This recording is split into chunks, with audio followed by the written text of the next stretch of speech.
Imagine you're hiking peacefully on a beautiful trail that you've hiked 1,000 times, except for this time a storm rolls in, and the next thing you realize, you're waking up laying on trail, but your body is literally burning and smoking. This is exactly what happened to my friend Minko Nikolov, who was struck by lightning while hiking in the beautiful mountains of Colorado, and this is his amazing story. Minko, thanks for being here, man. I really appreciate it. Your story's crazy. It's pretty wild. I'm just absolutely astonished by what you went through, and I would love to hear you talk about it. So tell me a little bit about you, what you were doing out there, sort of share your story, and we can go from there. Absolutely. So my name is Minko. I have lived in Colorado for 12 years, and I call Colorado home. Since very young age, I'm a rock climber, and I love the mountains, and that's why I'm here in Colorado, just to go rock climbing and enjoy the weekends. So where are you originally from? I was born and raised in Bulgaria. I got the love for the mountains there, and ever since I moved to America to go to college, I'm just an outdoor advocate. I love camping, I love being outside, and I try to spend as much time outside as possible. So tell me about that day. Tell me what you were doing. Tell me you were hiking out, you decided to climb, and what happened to you? It was probably around 1 o'clock in the afternoon, and I really wanted to go climbing. I really wanted to go climbing, and I drove to Rocky Mountain National Park, and I was there on the parking lot around 2:30, 3 o'clock in the afternoon. And right when I parked, this huge storm came in, like a hailstorm, Oh, wow. which is very typical for August. I think once you live in Western United States, Arizona, Utah, or Colorado, you always have the afternoon showers. But after that, sunshine and rainbows and everything dries out, and it's really good. So that's what I did. For any of your listeners that never been there, Rocky Mountain National Park is a very popular place. Yeah. It has a lot of hiking, a lot of tourists. And where we go climbing, it's above tree line. There's the most popular location is Bear Lake parking lot, and you start hiking from there. And after the storm, everything clear, and I start my hike. It takes about 45 minutes for a fit person, maybe 2,000 feet of elevation, and you go up to almost 10,000 feet. Oh, wow. I start my hike, and on the way up, I saw two of the climbing rangers that I know for many years. They were going down, and they were extremely wet from the storm that just went through. And they were like, "Hey, where are you going?" And I'm like, "Hey, I'm going climbing." And they're like, "Another storm started to build up on the other side. Maybe you should reconsider." And I was like, "Oh, it's all good." So I continue my hike, and right around a very famous place called Lake Hayaha, very famous tourist attraction. People go there, get their hike. I went all the way to the lake, and I looked up, and on the continental divide on the other side, I started seeing the clouds build up and the storm coming. Oh, man. And from previous experience, I knew I had like 20 to 30 minutes to safely go down. And I had a decision to make. Should I go wait the storm somewhere and wait to climb? But I'm like, oh, it might get late. I need to go home. My folks are at home waiting for me.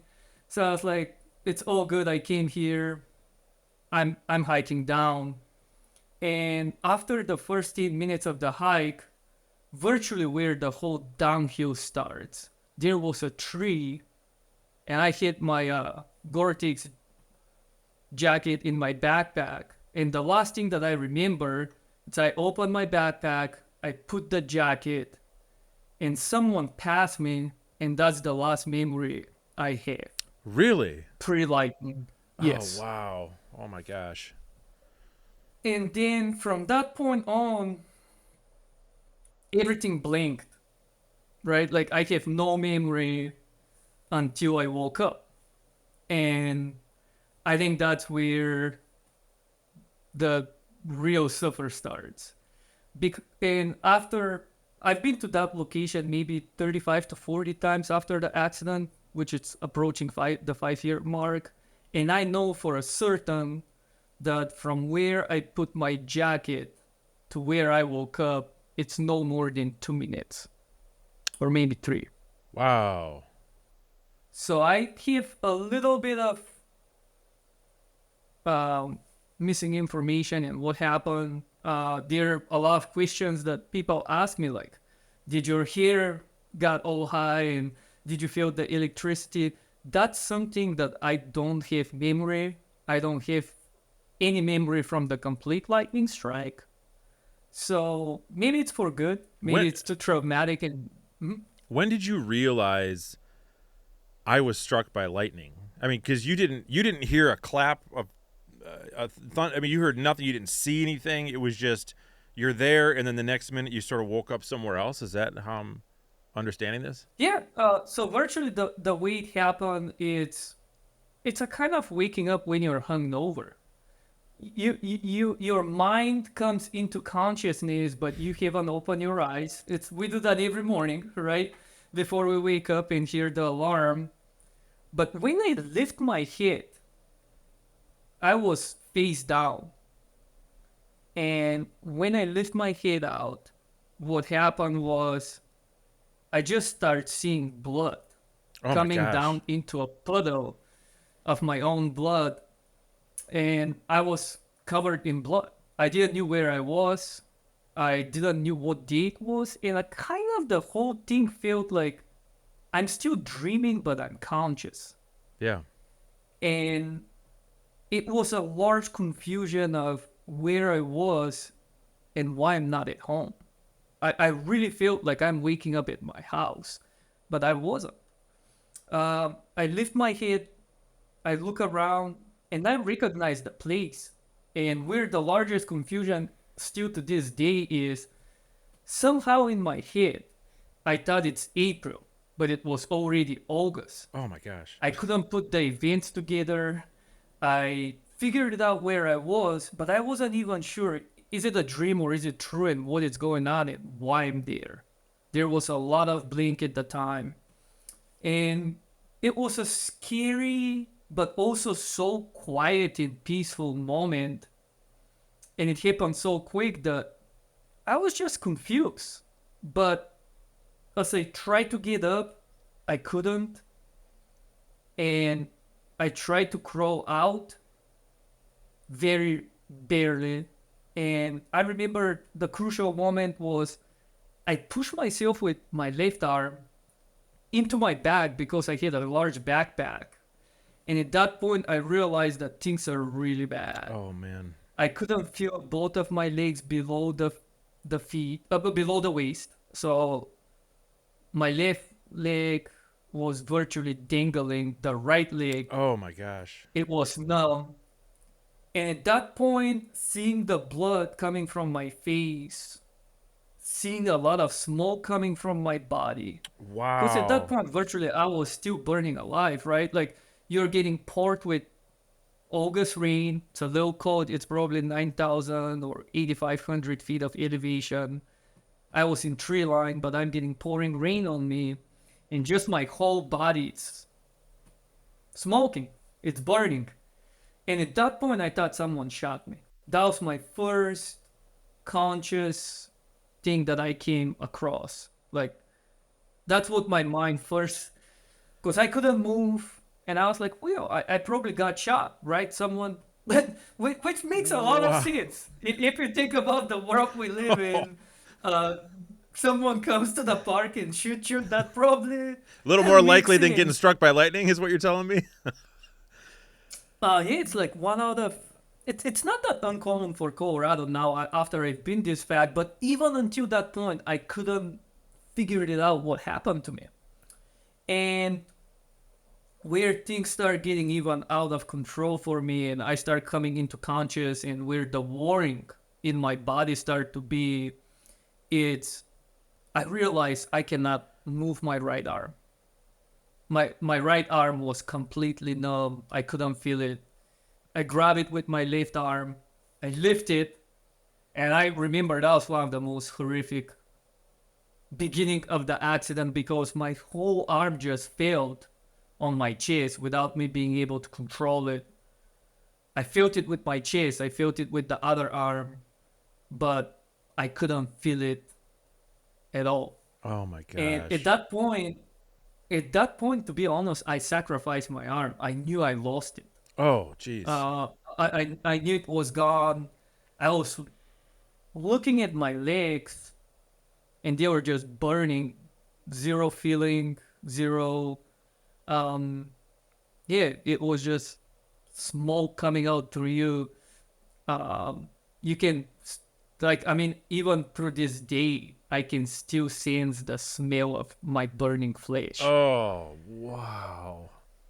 And that's something that still, I can still see it with a very bright memory. But at that point, I was on my back. I couldn't move. Both of my legs were done.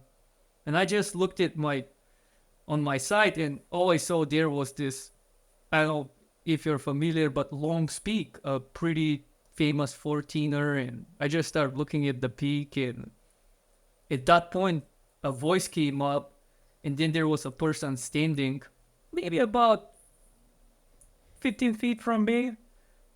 And I'm like, hey man, can you come help me get up? And he's like, you got struck by lightning. I was behind you. And Oh, that's he when saw it happen? he saw the flashlight. He was Oh around my the corner. Then gosh. he saw me laying down on the ground being unconscious. But I was like, can you come and help me? And he's like, I'm sorry, I don't want to get electrocuted. And he was scared to touch me. And at that point, I was like, wow, I'm probably just laying down here and that's it. And that at that point, I think I was coming in and out of consciousness quite a bit. So even if everything seems to me to be only 5 minutes, I was probably there on the ground for over 30, 40 minutes, maybe even over an hour. I've seen some YouTube videos from another YouTuber going down with a GoPro, and he looks at me, and he sent me actually the video, and he's like, well, I don't want to get struck by lightning, and he just keeps going down. But at that time, there were a few people, they were out of state. One of the females had an umbrella, and they were just coming to calm me down and be around me. And I've seen on that video that my face is just covered in blood because I fell and landed on my face. I landed actually on my chin. I bit down the entire lip from inside. And the impact was so hard that my jaw broke and went into my eardrum. So my eardrum was gone too. Oh my So gosh. just even the impact that I landed was a total destruction. I was bleeding all over my face, ear, and that's a kind of how the story started unfolding. Even to this day, I remember the guy calling 911. One very interesting thing is on that spot of the trailer going down, it's a wide open area that it's in tree line, but somehow you get 5G service. Oh wow. So I was really lucky that Yeah. that person was there. Another person rushed down to the ranger station. And a healthy person can probably hike down for 25, 30 minutes. But I couldn't even move. And the next thing that I remember was the two rangers that I passed on the way down. They were coming up, and they came with search and rescue. They're climbing rangers, very famous guys there. They worked for many, many years. One of them is called Phil. The other one is called Jonah. Jonah is a pretty young guy. And I remember Phil saw me. He has probably 7 or 8 year experience working in the park and search and rescue. He gave me a smile. And I vividly remember my friend Jonah, the other ranger, saw me. He had to walk away. And I was like, wow, I'm probably pretty messed up. Oh my If he gosh. cannot even look at me. And yeah, they cut down my clothes, put me in like a warm blanket, like one of those foil blankets. Who called them? And I think they called 911, and somehow the whole thing got escalated to search and rescue in the park. So somebody that was behind you, the guy that had 5G service or something like that, must have called search and rescue at that point, or called the Rangers, or did they turn? Did they hear it themselves and come running back up the mountain? No, I think like there's probably like over hour and a half between the Oh phone wow! call and people coming on the Oh spot, wow! because if you think about getting search and rescue, those are volunteers, and being able to organize like Yeah. a big um, rescue on a stretcher, it's very complicated. And at that point in time and place where I was, it's impossible to bring a helicopter. Oh It's man! very steep hill. It's very bad spot. So they organize a very big, one of those one wheel stretcher. They have like a wheel just in front of the stretcher, and that's how they got me down.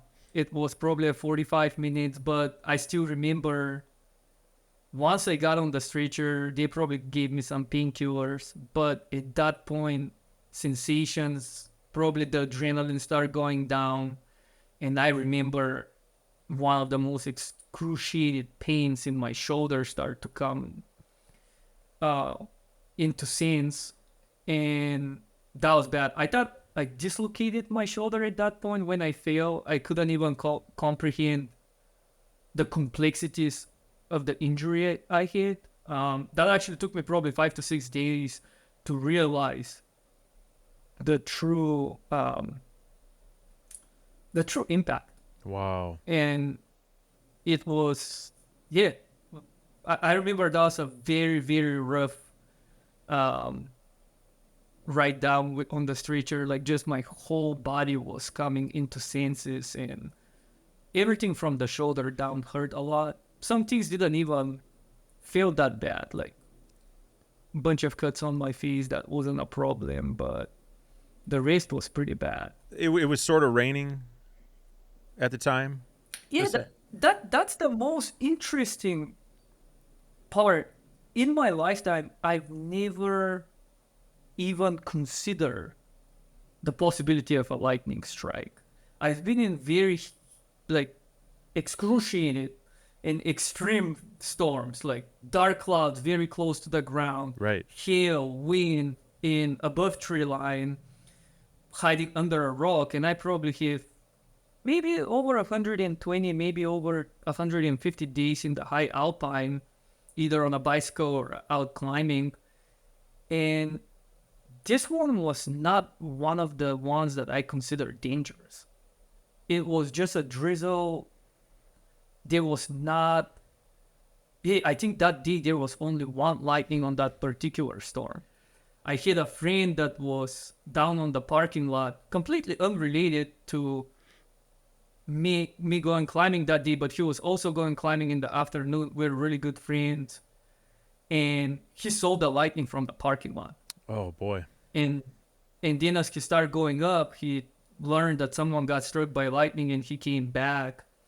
I have another friend that also went climbing, and he has seen me on the stretcher, but he didn't knew that was me. Oh wow.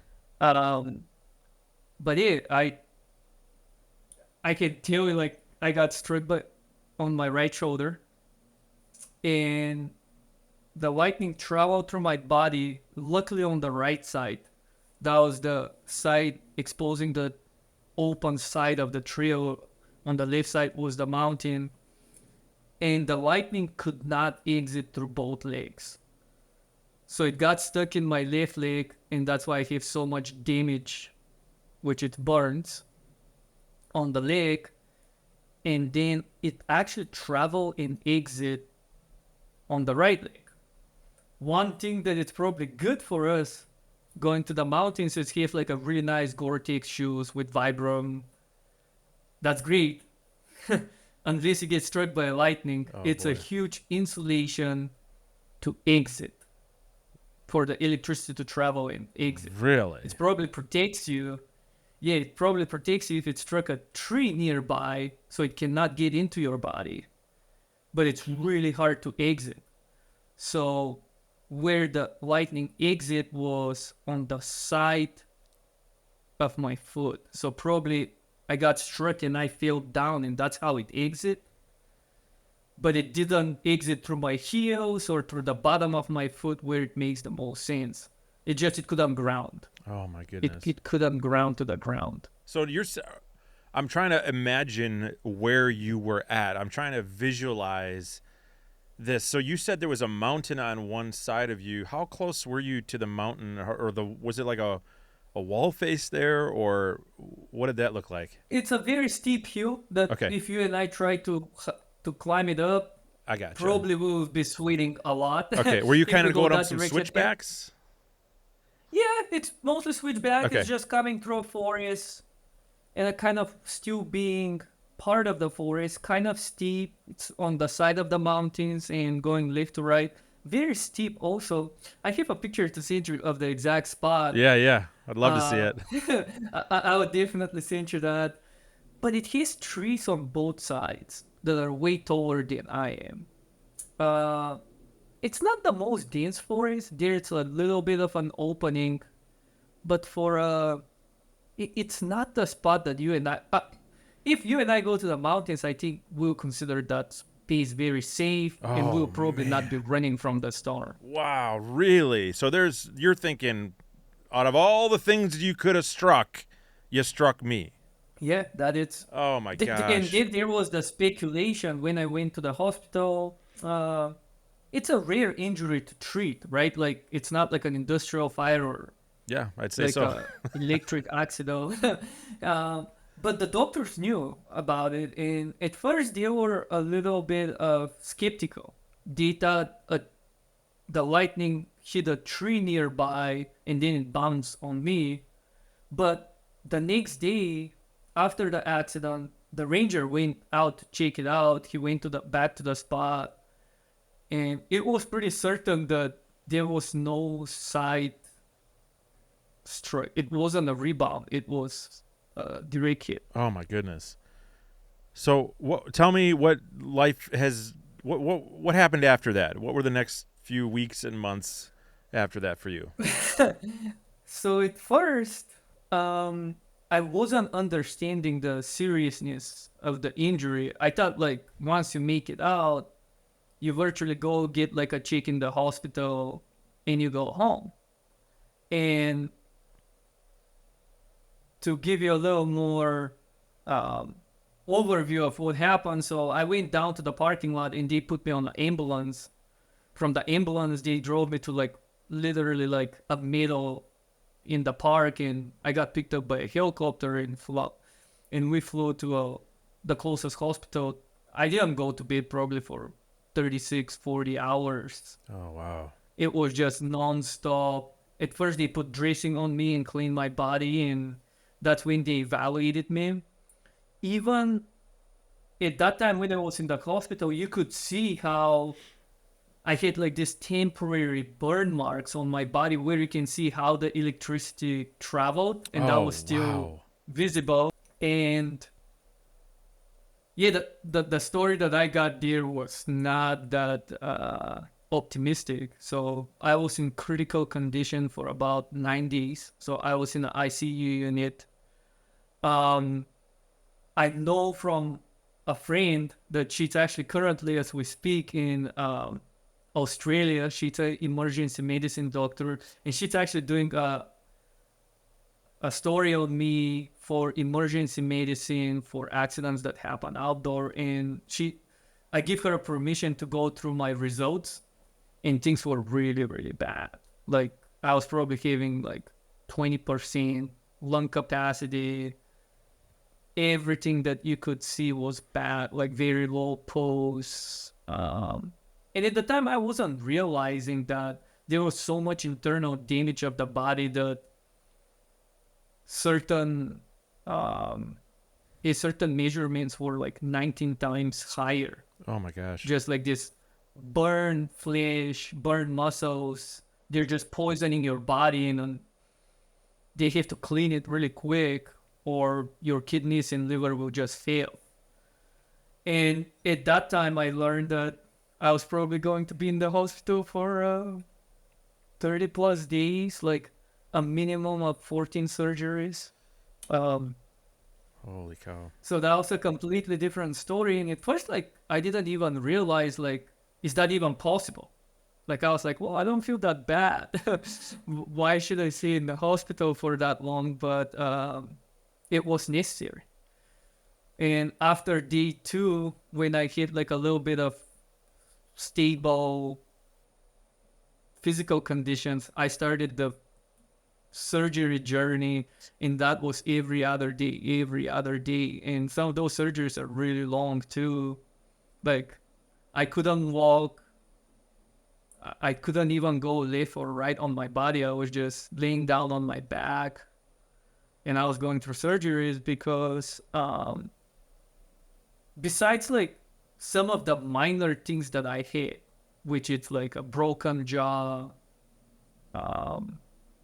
maybe like 10 stitches on the bottom of my chin and maybe another 10 inside of my lip, I hit 30% body burns. Oh my goodness. And there's like stage 1, 2, 3, and 4. Mine were really deep. Mine were mostly 2, 3, and 4. Oh my goodness. So my shoulder is actually partially amputated. 50% of my deltoid muscle is missing, and that's probably good.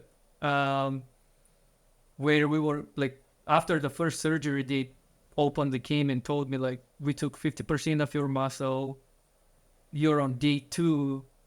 The body dies for another 14 days. Oh wow. So next day we go. In 2 days we'll go, and we'll keep cutting. Oh my goodness. Until the dying stops. So I went to the second surgery with the expectation that I might wake up with no arm. And the way it works is if they have to take 70% of your muscle, your arm is worthless. So you were going into surgery. Thinking I might wake up without an arm. Correct. From the Oh. shoulder. And they weren't. They Like- didn't tell you. They were like, yeah, we're gonna have surgery, but when you wake up, we'll see how it goes, but you might not have an arm. Yeah.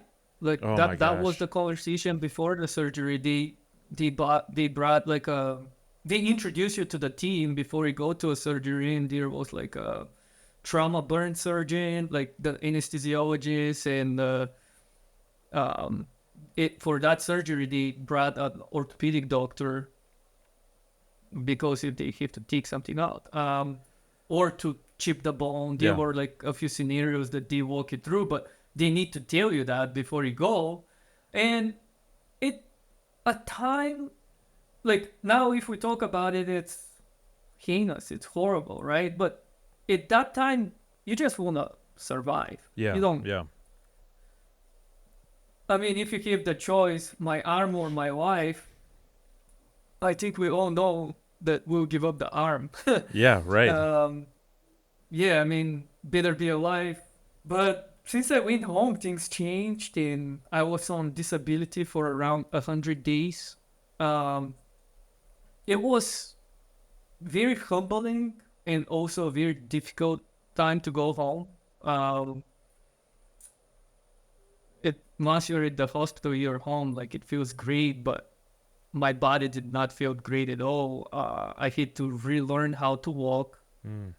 I had to relearn how to move my arm, and that was a very depressing time of the recovery because I couldn't lift my right arm. Like now I can go climb, and I'm in a good shape. Are you back but to normal? In order, yeah, even like climbing wise, I've climbed even better than before, Oh, wow. which is something I've done for 23 years. But in order to get there, it was a terrible moment. Like all the skin that it's not yours, it just shrinks.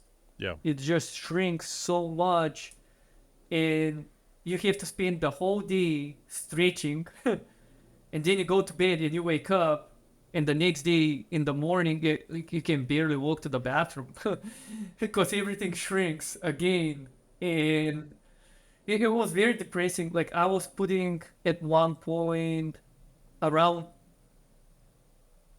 4 to 5 hours of working out and physiotherapy a day. Like I'll wake up, I'll do an hour and a half. During lunch, I'll do an hour. In the afternoon, I'll do an hour. And at night, I'll do an hour and a half. And things don't get better. It was it wasn't rewarding until it started getting better. But yeah, that was not when you're at your house. Like usually there are not that many people around you, and you have a lot of time to yourself, and it's not a humbling time. What are the chances of somebody getting struck by lightning? Do you know what it is? In the state of Colorado, 1 out of 900,000, which is not that high, to be honest. Like you have, I mean, winning the lottery, it's 1.2 billion, so you can get struck by lightning a lot more. Have you bought any lottery tickets? I think I did a few times when it was going to the billions, but I think I got my lottery ticket already. I don't think I'll get another one. So when you go out now and it's raining even, I mean, what's going through your mind? Do you suffer from PTSD or anything like that at all? Are you thinking when you're out there like this could happen again? Do you have that fear that comes over you? I'm a lot more conscious that it's absolutely. I don't believe that I have a PTSD, but I'm a lot more conscious. Okay. And that is, I think my risk tolerance has decreased in all aspects of my life. It's not just going outside. Like I think in an event like that, it's a huge lesson. Like doesn't matter how strong you feel. It doesn't mean how prepared you are. Everything is chances. You might be the strongest of your lifetime. In the next moment, you might not be able to get out of bed. And that happens.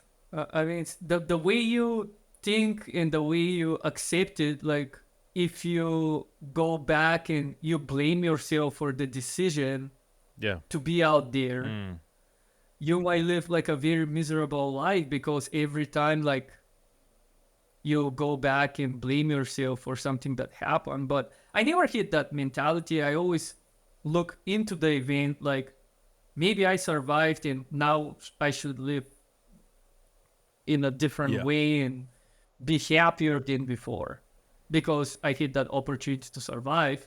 And I think that's the approach I've taken. But to go back to your original question, I check the weather a lot more. And I do that quite a bit because if the weather is not good, there's no glory of being out there, not being able to do the things that you want to do and hike in the rain. But the day that it happened, it was only 20% chance of rain. Oh, man. Which is a very low. And I try to do some preventive things like check the weather before a few times before when I'm on the parking lot. So I'm a lot more conscientious about storms. And the other thing is when I go outside, I prefer to either go early in the morning or after the afternoon showers. And I've been stuck a few times by either hail or even other lightning storms outside. And it's a lot more terrifying than it used to be. I still remember, I think it was 2001. And I was in 11,000 feet, place called Lincoln Lake, very high up, very beautiful. But in order to get out of there, it's a quarter of a mile, 900 feet of elevation hike. Yeah. Like, it's just brutal. like a wall. And I tried it, and halfway through it, the storm came so close. So I ran down and hit below a huge rock, and there were lightnings everywhere. Wow. I still remember that day. It's not humbling.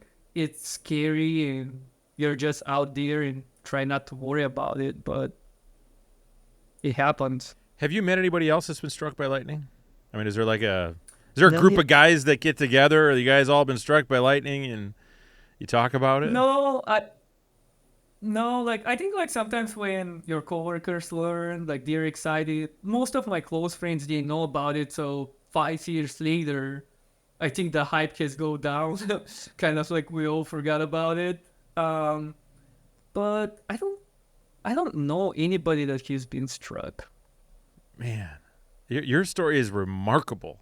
I mean, absolutely remarkable. The fact that you were out in this seemingly safe situation, trees all around you, and then this happens to you. And I mean, so you've been back, you said, to that spot. What's that like for you?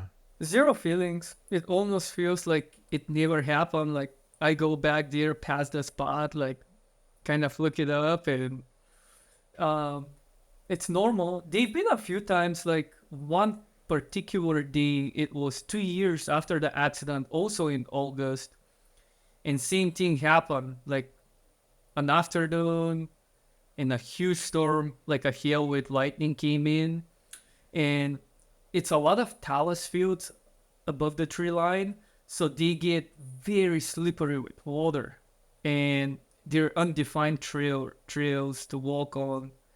And I remember that one was really bad night. It it probably the rain and hail didn't stop for over 3 hours, and it got dark, and I had to go through the same spot this time running in a hail and lightning storm Oh, at man. dark. And that's probably one of the times that I was like really scared. Do you feel like because you don't have memory of the actual lightning strike, has that helped you in some way cope with what's happened, or maybe feel safe or not have to worry about it when you go out again as much? I don't know. I've never thought about it, but yeah, it's a long journey. I think you can get PTSD from the pain after, or from the accident itself. Um, I don't know. That's a hard one to answer if that's the case. What would you tell people who, you know, are out and it's, this is the storm coming in, or what kind of precautions would you give hikers?